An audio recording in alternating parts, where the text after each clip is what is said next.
ശമൂവേലിന്റെ ഒന്നാം പുസ്തകം 17-ാം അധ്യായം 39-ാമത്തെ വാക്യം. പടയെങ്കിമേൽ അവന്റെ വാളും കെട്ടി ദാവീദ് നടക്കുവാൻ നോക്കി, എന്നാൽ അവന് ശീലമില്ലായിരുന്നു. ദാവീദ് ശൗലിനോട്, ഞാൻ ശീലിച്ചിട്ടില്ലായകയാൽ ഇവ ധരിച്ചുകൊണ്ട് നടക്കുവാൻ എനിക്ക് കഴിയില്ല എന്ന് പറഞ്ഞു അവയെ ഊരിവെച്ചു. ദാവീദ് ശീലിക്കാത്ത ചില കാര്യങ്ങൾ ദാവീദിന്റെ മേൽ ശൗല് അടിച്ചേൽപ്പിക്കുകയാണ്. ദാവീദ് ഒരു ബാലനാണ്. താൻ ശൗൽ ധരിക്കുന്ന കവണയോ കവചമോ വാളോ പടയങ്കിയോ ഒന്നും ദാവീദ് ധരിച്ചിട്ടില്ല.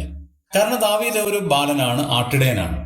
അവന്റെ കയ്യിൽ ആകെ ഉള്ളത് ഒരു കവണയും ചില കല്ലുകളും മാത്രമാണ്.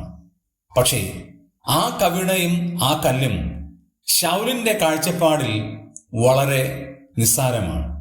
പക്ഷേ ദാവീദ് പറയുന്നത്, എൻ്റെ ദൈവത്താൽ ഞാൻ നിന്റെ നേരെ വരുന്നു എന്നാണ്. തൻ്റെ കവിണയുടെയോ കല്ലിൻ്റെയോ ബലത്തിലല്ല, പ്രത്യുത നീ നിന്ദിച്ചിട്ടുള്ള സൈന്യങ്ങളുടെ ദൈവമായ യഹോവയുടെ നാമത്തിലാണ് ഞാൻ വരുന്നത്. അത് ദാവീദ് ശീലിച്ചിട്ടുണ്ടായിരുന്നു. ദൈവത്തിൽ ആശ്രയിക്കുന്നതും ദൈവകൃപയിൽ ശരണപ്പെടുന്നതും ദാവീദിന്റെ ഒരു ശീലമായിരുന്നു. അതുകൊണ്ട് ശീലിച്ച ദാവീദ് അതേ അർത്ഥത്തിൽ തന്നെ വിജയം വരിച്ചു. നമ്മുടെയും ശീലം എന്താണ് എന്ന് നാം ഒന്ന് പരിശോധിക്കാം.